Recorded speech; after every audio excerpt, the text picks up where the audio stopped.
teman-teman, perkenalkan nama saya Tantri Clarita Huta Barat, Prodi Sarjana Keperawatan tingkat 1 dengan NIM 03/2021-091. Dosen pembimbing Ibu Maria Puji Astuti, SCAP NS MCAP. Dalam video kali ini, saya akan membahas tentang anatomi fisiologi sistem pencernaan pada manusia. Sebelumnya, kita harus mengetahui apa itu pencernaan.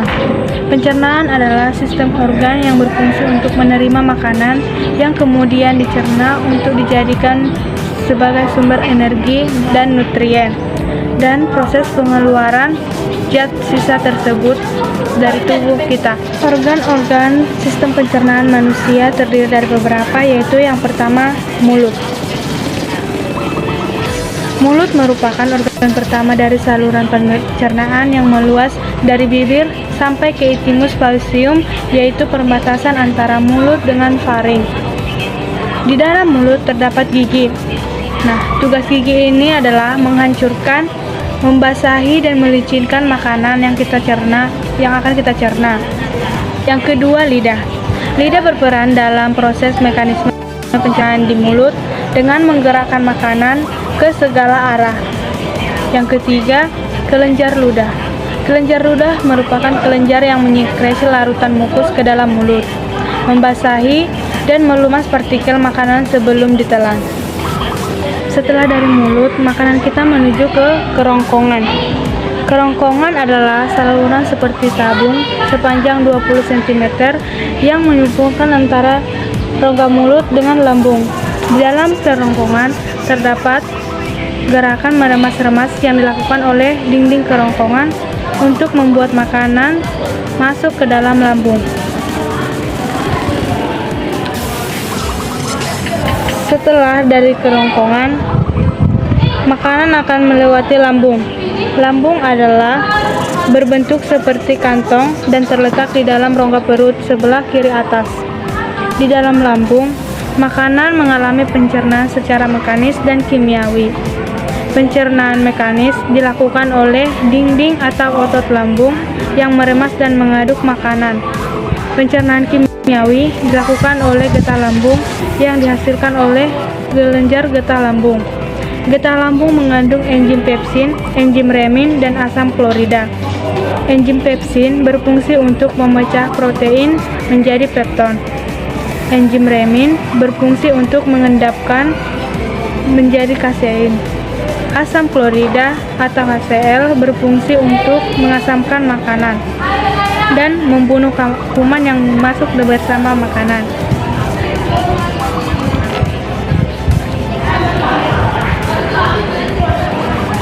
Dari lambung, makanan akan dicerna di usus halus. Usus halus merupakan usus terpanjang dalam saluran pencernaan karena panjangnya mencapai 6 hingga 7 cm. Di dalam usus halus terdapat cairan khusus yang membantu pencernaan makanan. Usus halus terdiri dari 3 bagian, yaitu usus 12 jari, usus kosong, dan usus penyerapan.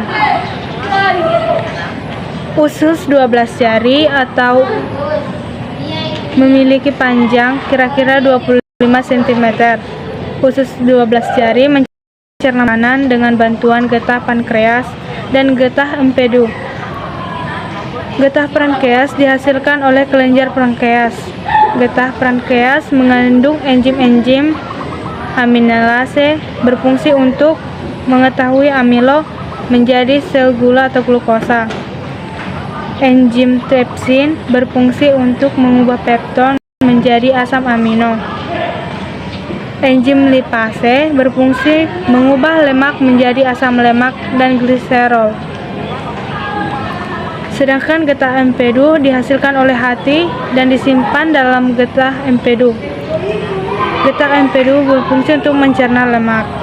Kemudian, usus kosong atau dijungum berada di antara usus 12 jari. Usus kosong memiliki panjang 2,5 meter dan berfungsi untuk mencerna makanan dari usus 12 jari. Kemudian usus penyerapan merupakan tempat penyerapan sari-sari makanan.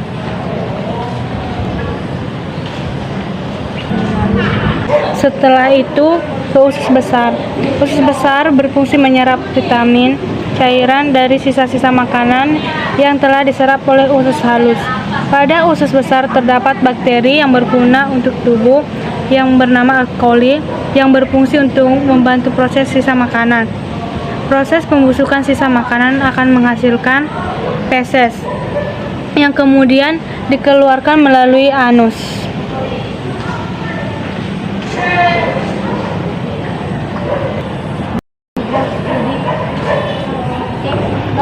Mekanisme pencernaan makanan manusia.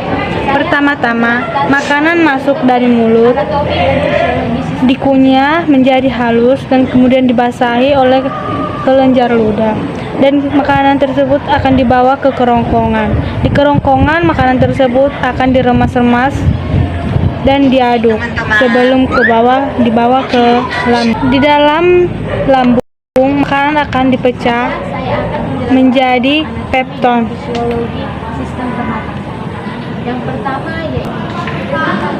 Dari lambung, makanan akan dibawa ke usus halus. Usus halus membantu dalam pencernaan manusia dan kemudian dibawa ke usus besar. Di usus besar, makanan akan ditahan di rektum sampai penuh, dan setelah penuh, makanan akan dikeluarkan dari anus. Nah, demikian video penjelasan dari saya. Saya ucapkan terima kasih. Salam sehat, salam stikes santai.